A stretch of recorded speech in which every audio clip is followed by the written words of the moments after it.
My name is Michael Head, and I used to speak at Underground, but I think I got cut last summer, so it's great to be back with you guys. 4 of you, thank you. It's exciting to see what God's been doing since the summer and since Underground has been going on. It's been fun to be a part of. Pray for you guys every single week. I was here last 2 weeks whenever we started this series, pretty much on evangelism. And Chris Hoff last week, one of my best friends, just knocked it out of the park with all those stats about churches and how churches are pretty much opening and they're closing. People are falling in love with Christ and then they're falling away. And I don't know if last week didn't touch you, if last week didn't mess with you, then what I'm going to say is it's going to bore the junk out of you. Because that was powerful. I left last week challenged to go and do something about Jesus Christ in my life. I mean, my wife and I, we have a personal challenge between us both. You know, one of our resolutions was how many people are we gonna witness to? I mean, I get to do it all the time. I get to stand in front of people and talk, and people walk the aisle.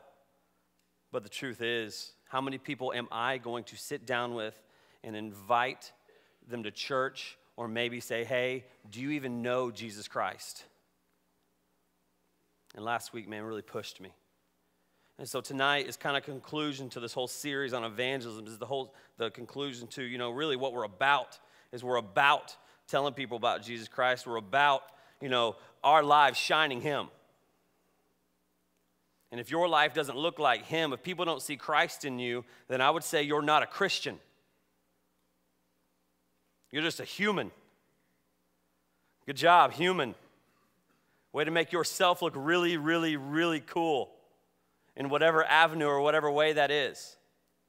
And the truth is that in life, we can get into these traps and we can get into these molds and we get into like this hamster wheel type thing where we just start doing life. And we just start living this way, and we don't really know that we're just doing the same thing every single day, and we're just kind of going through this Christian life until finally maybe something happens or we wake up, and you're like, I'm going to do something different.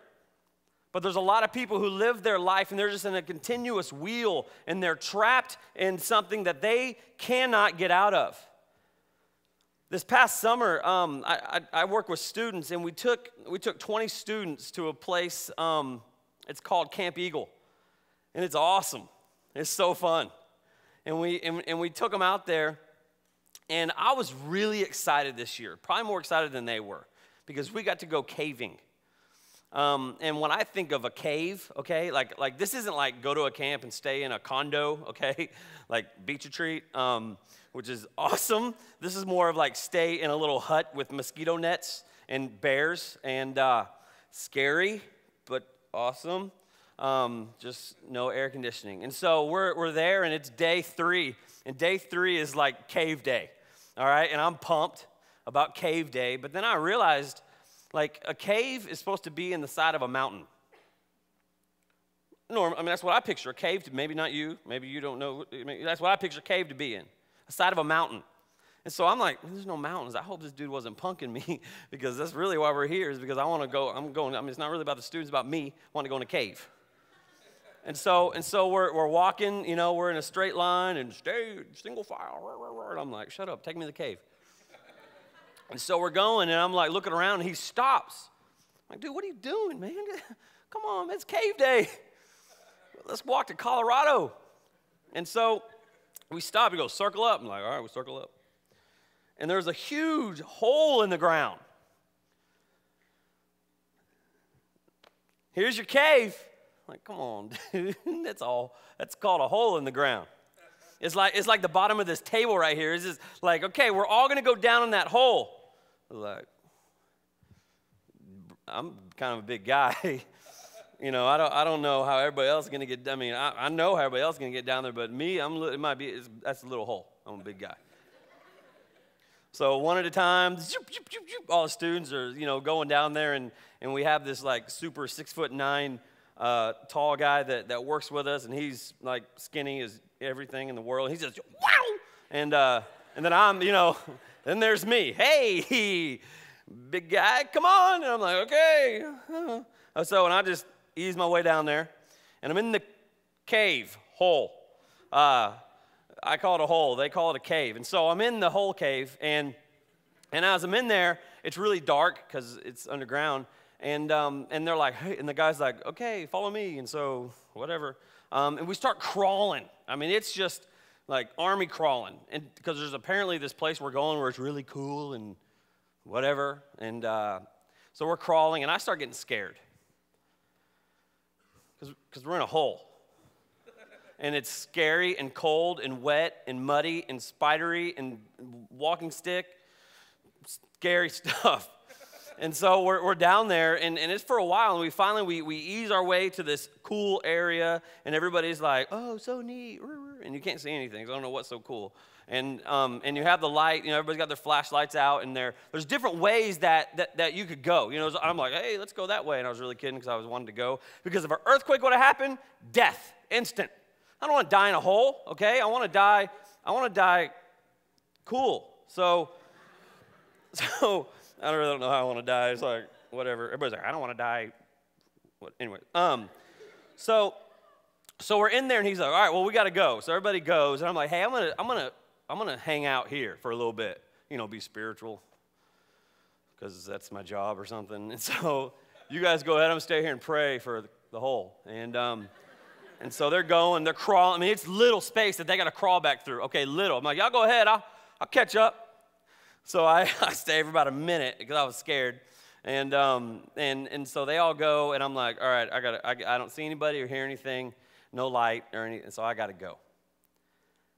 And I start crawling, and I have my little light, and I'm going, and it's time. I mean, I'm barely making it through here. And then all of a sudden, moron, I don't know if I got scared. I don't know what happened. I don't remember what happened, but for some dumb reason, okay, I dropped my flashlight. And you're like, well, that's cool. You just pick it up. No, okay? You can't just pick it up because it fell in the cracks down. Like you hear it. Okay? And the light's off, okay? It didn't stay on. It was a little plastic Walmart one that, you got to shake it and it's dead, okay? It's gone. Down there, dark hole in the ground. Michael head in the hole, scared. I'm seriously, I'm not just saying that to make you laugh. I was seriously trapped in this thing. And I'm like, I'm going to die here. I just know an earthquake's going to happen, or they're going to forget about me because the kids are funny, and it's over. And so when I was down, I was like, man, this is not good. I got to get out of here. It's dark, it's nasty, and I hate it. And that same exact thing is where some of you are right now. Is you're in a place and you are trapped, and you don't know what to do to get out. And some of you, it may not be a bad thing that you're trapped in. You're just trapped in this kind of just this rut. And maybe you're just super in love with Jesus Christ. You're like, man, I want to do more, but I don't know what to do. Maybe tonight, God will show you something about getting out of the trap of whatever it is that is going on. Judges 6 is where we're going to hang out tonight. Judges 6:11. We're going to talk about a guy named Gideon. Now, Gideon ended up becoming one of the most powerful men in the Old Testament. I don't know if you ever follow much of the Old Testament, but this guy did a lot of amazing things. And I want to kind of show you where Gideon started. Somebody who was also in a trap. He was in a rut of just kind of doing life that really, truly didn't matter. And so we'll start in verse 11 of Judges 6. It says, the angel of the Lord came and sat down. Awesome. All right. Why is that so cool? I mean, a lot of people, the angel of the Lord sat down. Okay, and you just read over that. No, listen, an angel of the Lord came. Anytime an angel of the Lord comes, scary. All right? I mean, everybody's like, whenever anybody sees an angel in the Bible, it's usually a scary moment for the person seeing the angel. Because everybody pictures little angels, like when you dress up for Halloween, you're like, hey, look at the cute white angel. And okay, that's not a Bible angel. That's like whatever we made up as an angel, okay? In the Bible, when you see an angel, it's like, holy angel. It's scary every single time, okay? The shepherds in the field at Christmas time, they're just hanging out doing their job, and they get freaked out, they get scared. Angels show up and scare the junk out of people. Every time. They're like, peace. It's going to be all right. They're like, and they're gone. But so the angel shows up. And people, listen, look, if I make you upset, I apologize. But like, people were like, I saw an angel. I saw an angel last night. No, you didn't. Okay? Because you would not be like, you'd be like, oh my gosh, I saw an angel. Okay? If anybody tells you this, I saw an angel, no, you didn't see a biblical angel. You saw like, I don't know, but it wasn't real, okay? Angels, you'll know when you see an angel. All right? Someone's like, I really did see an angel. And you're like, this guy's a jerk. Sorry. Just being biblical. All right. The angel of the Lord came and sat down. That is awesome that he came and sat down. And by the way, this angel of the Lord right here is actually Jesus Christ. This is God right here. This isn't just random angel. This is God angel. How do I know that? Because later on, Gideon says Lord to this angel. This is God. The angel of the Lord came and sat down under the oak in Oprah. That's what it says. She's been around a long time. All right? She got her own TV station. Started back here at a tree. It's under the oak in Oprah. That belonged to Joash whatever. I'm not going to be like, pretend like I know what this is. All right. Where his son Gideon was threshing wheat in a winepress to keep it from the Midianites. Cool. Gideon is threshing wheat in a winepress. So here's what that looks like. He's down in a winepress, which doesn't make any sense because when you thresh wheat, you take this thing, whatever it is, pitchfork. You're like, it's a pitchfork. I know, okay? I know. And so he takes the pitchfork and he does this and he throws it up in the air. And when he throws it in the air, the wind is supposed to take the junk of the wheat and blow it away, and the good is supposed to fall down, okay? So that's the whole, whenever you see threshing wheat in the Bible, I mean, Jesus says, hey, it's going to happen, and the good's going to go away, or the good's going to fall, the bad's going to go away. Hopefully you're good, okay? And so that's what Gideon's doing. His life is threshing wheat in a wine press to keep it away from the bad guys, the Midianites. So he's down there threshing the wheat. He's in a wine press, which is significant because the wine press is underground. Pointless. He's threshing wheat underground where there's no air. There's wind. So he's down there, he's doing his thing, and it's just all going, yeep, yeep. What the heck? Okay, he has a pointless job. He's producing no fruit. His life is seriously meaningless. He's a nobody. He's in a trap. Every single day he wakes up and he goes and he does that. It's like, what did you do today? Nothing. I threw stuff in the air and it fell. All 8 hours, made nothing. And that's what he's doing in the Bible, right here. That's happening. And so this angel shows up, which is awesome. And when the angel of the Lord appeared to Gideon, he said, the Lord is with you, mighty warrior. Huh? I mean, think about that. He's in a wine press, he's threshing wheat, and this whatever shows up is like, the Lord is with you, mighty warrior. Okay, listen, that would be like someone coming up to me and being like, the Lord is with you, vegetarian. Like, dude, you got the wrong brother, okay? I like meat, a lot of it, okay? Wrong guy. Okay, I mean, he obviously doesn't know. I mean, Gideon's like, you got the wrong guy, okay? Wrong nobody just going through this little cycle right now. But that's not why he said mighty warrior. He said mighty warrior because he was not looking at the situation that he is in, but he was looking at who he is called to be. Because Gideon is going to be a mighty warrior.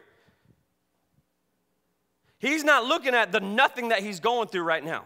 He's not looking at the rut that he's in. He's not looking at the wheel that he's spinning. He is looking at who he is going to be, and that is what God is looking at in you. And I don't know what he's saying to you. And maybe you don't know either because you haven't really spent much time with him maybe. I don't know what it is. Or because you're in a rut so much you haven't heard from God. But he is saying right here, hey, whoever you are, whatever's going on, I have huge things planned for you. You may be like, hey, student that's going to school and living with your parents and you feel like you're not doing anything, you are going to do huge things for me. You're like, whoa, me? Yeah, you. And get out of the rut that you're in. Because he wants to do huge things through you. Verse 13, but sir, God, sir, if the Lord is with us, why has all this happened to us? Where are all his wonders that our fathers told us about when they said, did not the Lord bring us up out of Egypt, but now the Lord has abandoned us and put us into the hand of Midian? And then the Lord turned to him and said, go. And you know, you guys have been talking about evangelism. You've been talking about all these different things in here. And the truth is, I think that we get stuck into thinking evangelism. When I say that, you're like, what does that word mean? It means telling people about Jesus. And look, you don't need to be the weirdo that goes up and yells at people and say, hey, Jesus loves you, and then they think you're stupid. Don't be that person. If you are that person, I beg you to stop unless somewhere in the Bible you see where it's good to do that. If you think that's in the Bible for it to do that, then I want you to read Matthew 6, where it says, don't do that. Nowhere does it say to go and just proclaim, Jesus loves you, you're all going to hell, da, da, da, da, da, da. It says to build relationships. If you want to win somebody to Christ, you win their friendship first. And if you can't win their friendship, then you... Because so many Christians have made Christianity look horrible. I mean, when I go up to somebody, I never say, hey, I'm a pastor at Second Baptist Church. I never do that, ever, because that freaks people out. Say, hey, I'm Michael. Do you go to church anywhere? No. You want to come? No? Okay. Or maybe you could start, I did something a year ago. Where I started, I do races like triathlons and stuff, and I started this little thing where I met with these guys that were so lost on Saturday mornings. I mean, they didn't know Jesus from Jesus. And so we'd meet, and man, we would just ride together in the morning. On Saturday mornings, we'd just ride 50 miles and just go. We wouldn't do much talking, but the thing was that we were there, we were hanging out. They kind of knew what I did. I was building a relationship for a year. They ended up, I just said, hey, y'all should come to Christmas. They ended up bringing their families last Christmas. And it was cool. I was so excited. Did they accept Christ? No. But man, it was awesome. I was in Florida. When I lived in Florida, we started a triathlon club. And I know you're like, man, I'm not starting that, brother. I don't run anything. Barely walk. And that's okay. I'm not telling you to, but we started a triathlon club. And it was awesome. I mean, we had so many lost people that would see. We had matching shirts when we would run do the triathlons. And so whenever they saw all of us together, like, man, what are y'all? What's going on? I'm like, man, we just want to hang out with you. You want to come meet up with us? We're going to Applebee's after. Come hang out with us. They come hang out with us. And one thing led to another. They're bringing their family to church and they're accepting Christ. Why? Because we just became their friend. And we went to them. What has God put in your mind that maybe you could do differently than let's have a Bible study at my house? That's for Christians, not lost people. So if you want to have a little holy huddle, well, it's in the Bible. That's exactly right. But who's coming to your little holy huddle? If nobody knew it was coming, you probably need to quit it. Who is coming to the events that you're doing and that you're going to? Who's coming? New people? Are you bringing anybody with you, or just a little circle of Christian friends? That's called a cult. Okay, not really, but kind of. That just sounded really good. Like, oh great, I'm a cult member. But here's the deal. I can get so I got to calm down because I can get fired up about that stuff. Get out of the cycle. What is God? Maybe you go to your group this next week, wherever, or whatever it is, and be like, what can we do to grow this group outside of here? Get out of the cycle. Get out of it. Maybe it's not evangelism. Maybe it's not the cycle of I need to win people to Christ. Maybe it's the cycle of sin that you're in right now that you need to get out of. I don't know what it is. But somewhere, somebody in this room is in something that they need to get out of. If the Lord is with us, in verse 13, he's like, well, if God's with us, then why all this stuff? Why don't you just make an excuse after excuse after excuse? And then God gets really excited. It says, see in verse 14, it says the Lord. It doesn't say the angel. It says the Lord, as in God, turned to him and said, go. Stop with the excuses and go. In the strength you have and save Israel. I mean, God's like, hey, okay, I know. You don't understand what's going on. I do. It's awesome. I want you to go right now. Just go. Verse 15.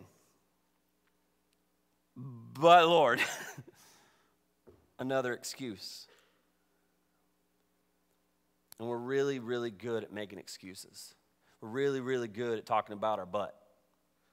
But God. Some of y'all's butts are massive. Some of them are small. But we all have butts in our life that honestly, listen, that honestly are slowing you down because you're making excuses. And most of the time, an excuse is there because you're scared.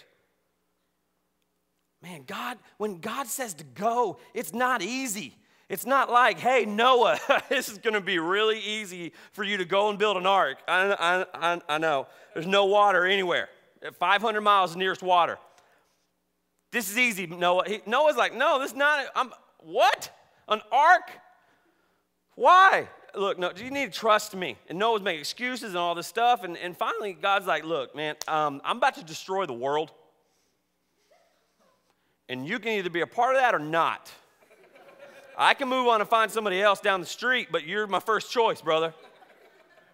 Okay, I build an ark. He builds an ark. It's not an easy thing. When God says to do something, it's never easy. It's never easy. Jesus, hey, yeah, I don't know how this conversation went, but whatever. I need you to, you're going to die on the cross for the sins of the world. I mean, a lot of us just think, oh, he went and did it. It was just nothing. Cool. No, it was the hardest thing ever.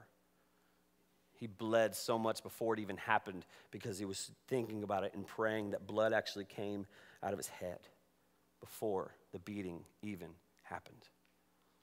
When God says do something, it's never easy. Stop making excuses. Verse 15. But Lord, how can I save Israel? My clan is the weakest in Manasseh, and I am the least in my family. Huge excuse. And maybe you're thinking, but Michael, I don't know anybody. I haven't been here long. Or man, no one likes me. I don't have any friends. I got like 2 friends on Facebook, and one of them is the one who built Facebook, and then the Jesus guy. It's okay. Look, stop limiting yourself. Stop saying, I can't get out of this sin. Stop making excuses for things that you know that you need to stop making excuses for and do it. There's some of you in this room that God may be calling you to go overseas and do missions, and you've been putting it off for a long time because, well, you have to do this, or I need to finish this, or I got to wait until this. And God's like, no, go. What are you waiting for? When you're 40? You look back in your life, like, I should have gone. Who's out there that you need to talk to about Jesus Christ that you are scared to talk to, and God definitely is putting them in your path because you're scared?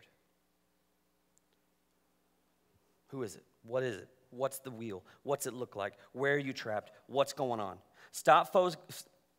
Stop focusing so much on what you cannot do and focus on what you can do. I mean, so many people in the Christian world and in churches and all this stuff, you'll have youth pastors get up and don't listen to secular music and don't watch this movie and don't do this and don't do this. And you know what kids do?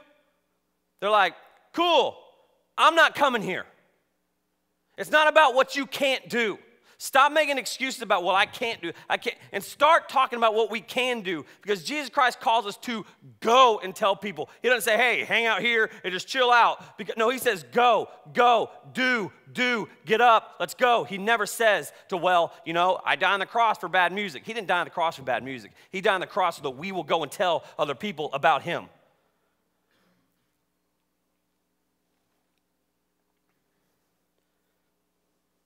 But Lord, how many times have you said that to him?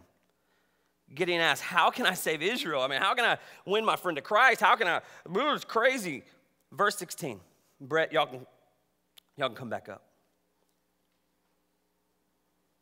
Verse 16, the Lord answered, I will be with you, which some of you need to hear tonight. I will be with you. When I was trapped in that hole cave, and I was down there, and I dropped my flashlight, and I couldn't see.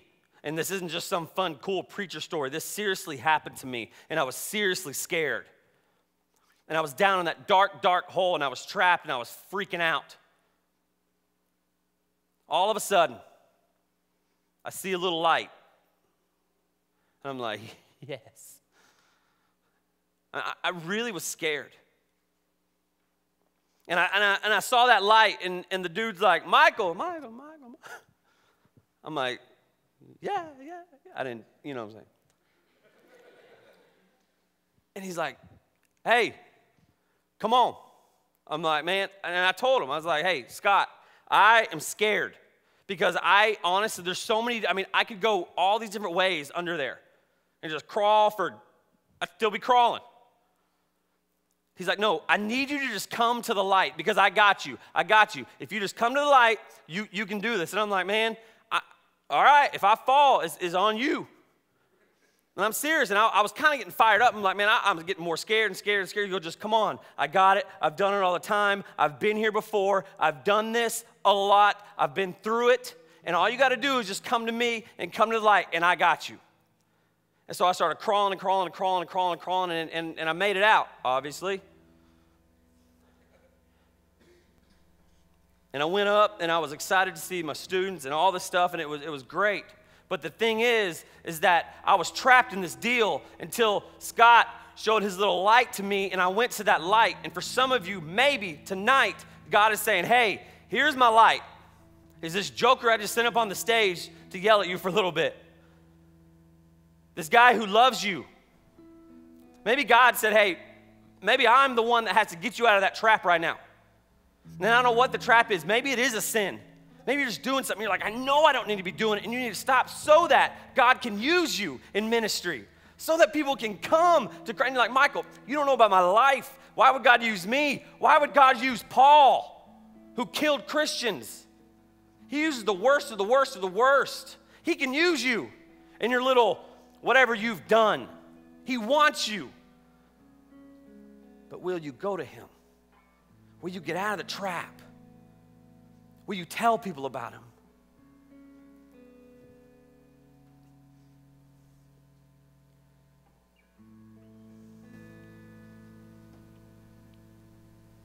But Lord, Gideon asked in verse 15, how can I save Israel? My clan is the weakest. I have nobody. I don't know what I'm going to do. Look at me, God. I'm nothing. I'm the least in my family. And he said, I will be with you. And you're going to strike down all of the Midianites together. All the people coming for you. Gideon, you can do it. Why? Because I'm with you. Get out of the trap.